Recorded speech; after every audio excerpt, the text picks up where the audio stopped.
Welcome back to the channel, guys. This is Freebird's Garage, and we are working on part one of Grant's FXR here.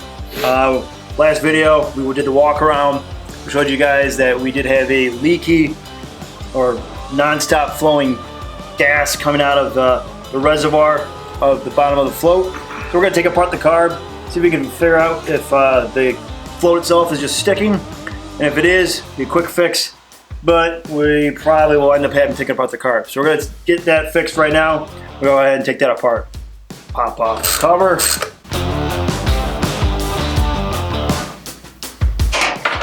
And we'll put everything in here. Makes for a great parts container. It's the first time we've taken this particular air filter off on this bike. So we're gonna see if we're gonna come up to any surprises that we didn't know right now. So this would be good to see. And we got Grant with me here today on the side. He's learning as I work. So we're gonna do this together. This is pretty typical maintenance. I already have a video on rebuilding a CV Carb. So if you're wondering how that's done, go ahead and check that out above.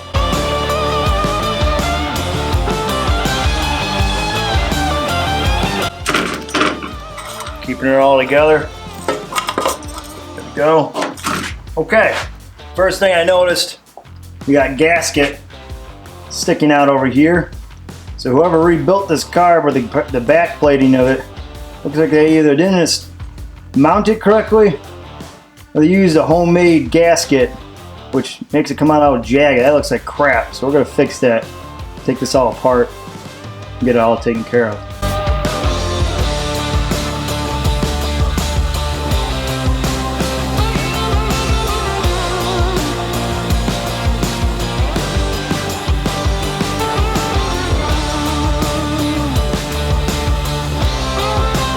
Plates off and get us access to now the carb.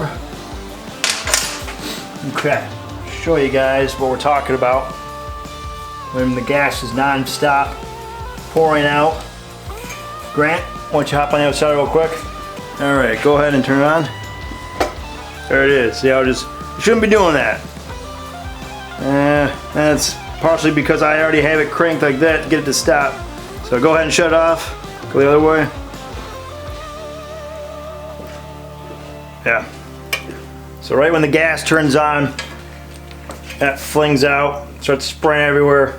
So that's where we're stopping right now. I have to just take off the whole carb itself. I was hoping that maybe we'd be able to squeeze off the float, but we'll probably just pull the carb, and then that way we can look at the float from there.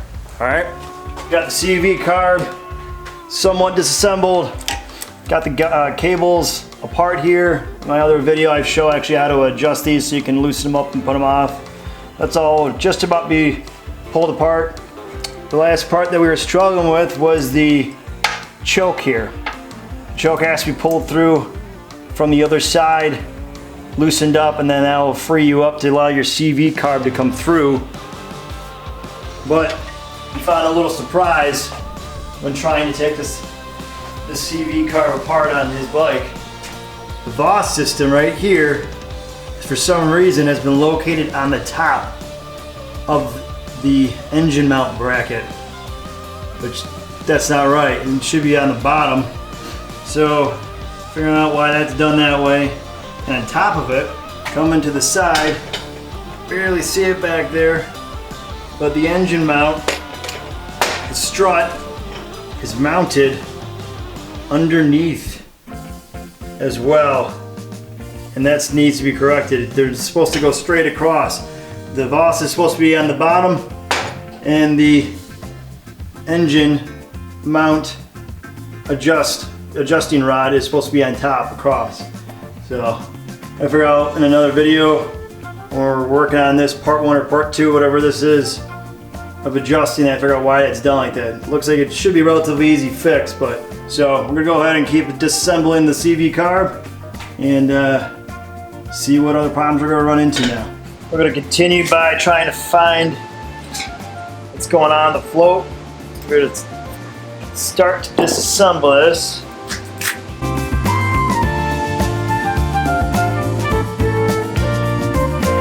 There we go. Why does it want to stick? Alright, so some time has passed here. Last I had the recording of this carb. As you can see, it's been cleaned up. I had it soak overnight. Already started to rebuild it, but I found out the culprit. At least believe I've narrowed it down to why the gas has non-stop wants to run or come out of the overflow bowl, typically with the float itself.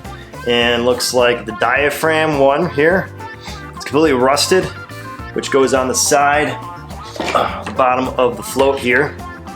Sits in there, that's how that was found, the rusted one. So that's not moving, the diaphragm. And two, which I believe was the biggest culprit, is the float, the level. The float itself, I checked all the ridges on it and it looks good. Don't seem to have any problems with that as well. Looks pretty solid. I'll show you though, which is a very common problem in floats in general, if not done correctly, is that on this float, when I opened it up, it has this needle that it's almost like it's pressurized. If I can get this on here, I'll show you. So this is the one that was on the float when I opened it up. It's got a lot of tension on it already. It's gonna sink into there just like that.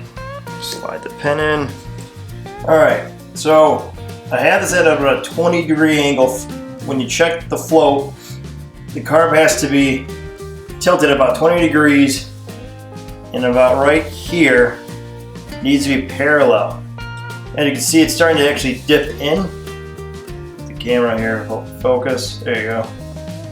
And that, I believe, is one of the problems that we're having. So I got a new float needle that should hopefully take care of that and correct it. So I'm going to switch it right now so you guys can see, but it's hard to get the 20-degree angle on camera, so it's correct, but that should be about right. So that's dipping as far as one of the problems here. So let's switch the float needle to the new one, which is standard rebuild kit, and so I can see the difference. All right, after swapping the needle out, so as you can see that line right there, see how that's nice and perpendicular. I adjust the tab on top of the float here, get the right distance that I like, and that is nice. A 20-degree angle, so it should sit like this. Then at 20 degrees, that line needs to sit nice and perpendicular like that.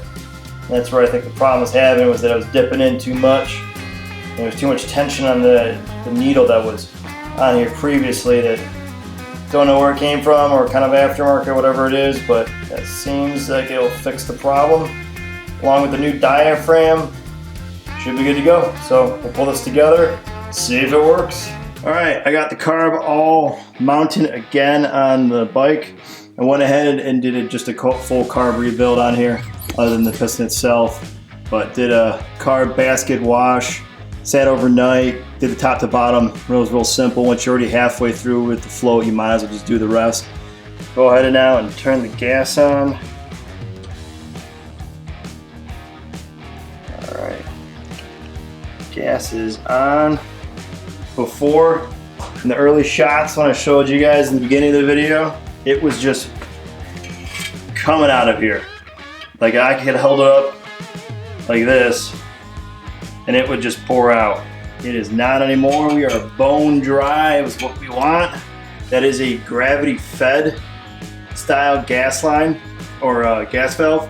So as soon as you turn it on, it's just gonna start pouring through, and if the float isn't correct, then you're gonna get that pouring. So if you're having this problem with your carb where it's non-stop pouring out, or the bike has sat for some time, check those two pieces. The float, definitely the level on these, very particular. The one how I showed how I did the leveling, you want to make sure that it's in the right direction, nice perpendicular at a 20-degree angle from the float bowl itself here when open and tilted on the side.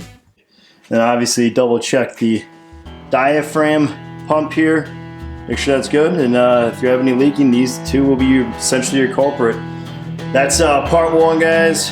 If you made it all the way through, I would greatly appreciate it if you could hit that subscribe button, tap that like, press that notification, leave a comment below and tell me what you think. For those that voice subscribe, thank you. As always, stay free, and I'll catch you guys later. Peace.